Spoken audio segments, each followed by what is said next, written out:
Bunge la Mwananchi. Bunge la Mwananchi. Huku mashinani. Bunge la Mwananchi. Huku mashinani. Mpo ama hampo? Tupo. Mpo ama hampo? Tuko. The reason why mimi sitaongelelea mambo ya one term ama two term ni kwa sababu President William Samoei Ruto mimi huwa namtan kama senior member wa Bunge la Mwananchi. And the reasons as to why I usually say that, it is because sasa zenye walitaka uongozi na Uhuru Muigai Kenyatta walipangia Jubilee hapa. Walikuja Uhuru Muigai Kenyatta, William Samoei Ruto wakashikania hapa na Jubilee ikachukua uongozi. Na kama wanabunge, that is one of your achievements kwa sababu one of your member alijielevate akawa president. Correct. So, Bunge la Mwananchi. Bunge la Mwananchi. The reason why bunge inakuwa msichana wa kutamanika, it is because it is a safe place where you can express yourself. It is a safe place where ideologies are built. It is a safe place where people come to steal ideas so that they can make sure there is a positive impact towards this country we are living on. And that's why we are saying this. Tunataka ile bunge yenye political science wa University of Nairobi walikuwa wanakuja hapa wanasikia ideologies za bunge. Even at one point walichukua Ganga akaenda kuwa lecturer Professor for 2 hours for 3 months. Na Ganga hajaikanyaka university. Bunge la Mwananchi. Ganga kuja. Bunge la Mwananchi. Bunge la Mwananchi. huku mashinani. Nataka nirudie hiyo.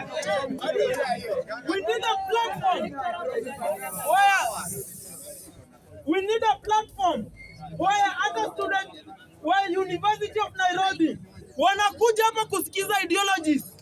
Inafika mahali wanabeba mmoja wetu anaenda kule anakuwa lecturer. And we have a sample here. At one point Ganga alichukuliwa for lessons for 2 months. 2 hours twice a week for 2 months. Na Ganga hajaikanyaga university, lakini alikuwa na lecture students wa university. Ukweli uongo? Ukweli uongo? Bunge la Mwananchi. Bunge la Mwananchi. So, tukiendelea tumesikia mkisema mkokadi, wengine wanasema one term, wengine wanasema two term, wengine wanataka kusema kitu wanasema. Na tumesikia history ya Gen Z. Let me ask you, Ganga, if you can remember very well, tarehe 6 mwezi wa 6 2024, before hata jina Gen Z julikane, hii Bunge la Mwananchi anda uongozi wangu Masiga na ile timu yenye ilikuwa hapa, sisi ndio tulianzisha hayo maandamano. Ukweli urongo? Ukweli urongo?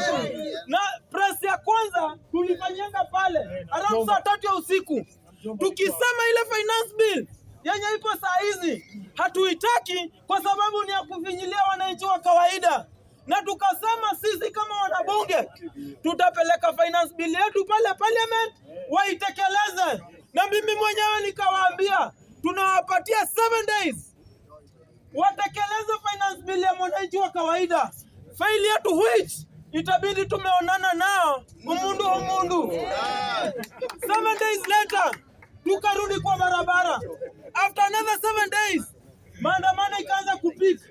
By the time tufike mwezi wa 7 maandamano ikawa kwa paa.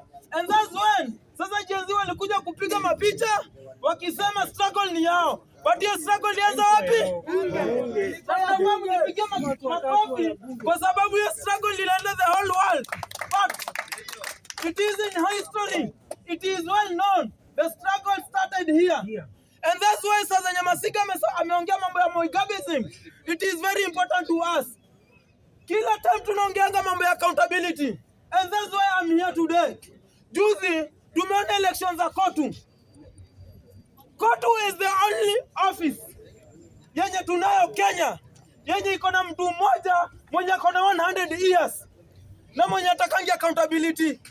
Kazi ni mtu akiulizwa accountability anasema shenzi type. Akiulizwa swali lingine ako Hong Kong. Akiulizwa swali lingine ako sijui Dubai. Kuna mwanamke ako pale kwa registrar registrar ya trade unions anaitwa Ann Kanake. Petition number 772 of 2025. Nilienda kotini nikasema this time around we must use diplomacy. Hatutaki kwenda kwa barabara kwa sababu kila time tukienda kwa barabara wanabunge wanapotezanga mtu wao. Na hata hiyo finance bill tulipoteza watu wetu, mmoja wao ni Motisia. Na tukaenda hadi mazishi huko Ukambani. Ukweli urongo? Tukaambiana this time around hii issue ya kotu na issue ya trade unions, kabla ya tuende kwa maandamano, acha tutumie diplomacy. Tuende kotini kwanza tuseme we want audited books. Tunataka audited books. Tunataka accountability. Ile pesa yenye wafanyikazi huwa wana remit, we want to know hiyo pesa huwa unafanyia nini? Kwa sababu you cannot tell us watu wanaamka kila siku, wanafanya kazi, wanakupatia pesa kila mwezi na hauwezi account hiyo pesa. Ati ukiulizwa unasema shenzi type. Ukiuliza unasema kotu is not a government body. We are saying today, as long as those people who are remitting their monthly salary and their monthly remitters are working for the government, you need to be accountable. And this is just the beginning. We were to do a public procession hii wiki, lakini Waislamu wenzetu na Wakristo wakasema acha tukule Pasaka na amani, acha tulie Yesu yetu na amani. Na sisi tunasema hivi, hakuna mtu mwenye anaserve lesser God. All of us are serving one God. And when we talk about accountability, we need accountability to everyone who is working in big offices in this nation. Hata ikuwe bishop. Na tukasema 70% ya wale watu wenye wanafanya kazi kwa hizo maofisi wana remit pesa yao. Kuna zile organizations zenye ziko ng'ambo zenye huwa zinatuma pesa kwetu na hiyo pesa ikuangi accountable. So yetu ni simple. Next week on Wednesday tunaambia Ann Kanake na tunaambia polisi hatutaki kusumbuka tukiandika barua. Hiyo energy tunaiweka tutaitumia kwa barabara. Today we are speaking with the police, we are speaking with Ann Kanake, Registrar of Trade Unions. We will be coming to our office on Wednesday. We need to see the audited book of KOTU. Kwa sababu the moment you allowed an election without audited book, that election is fraudulent, and that election can not be allowed in this country. And I want to tell you one thing. Sasa nye mnakubali vitu kama hizo zinafanyika, hivyo ndivyo mtakubali 2027 mkibua kura, muangalie na macho yote mbili. Tuanzie na hizi elections zenye tunaona sasa hii. Ndio ikuwe sample ya wale watu wenye wanapanga kuiba election 2027. Lazima tuonyeshe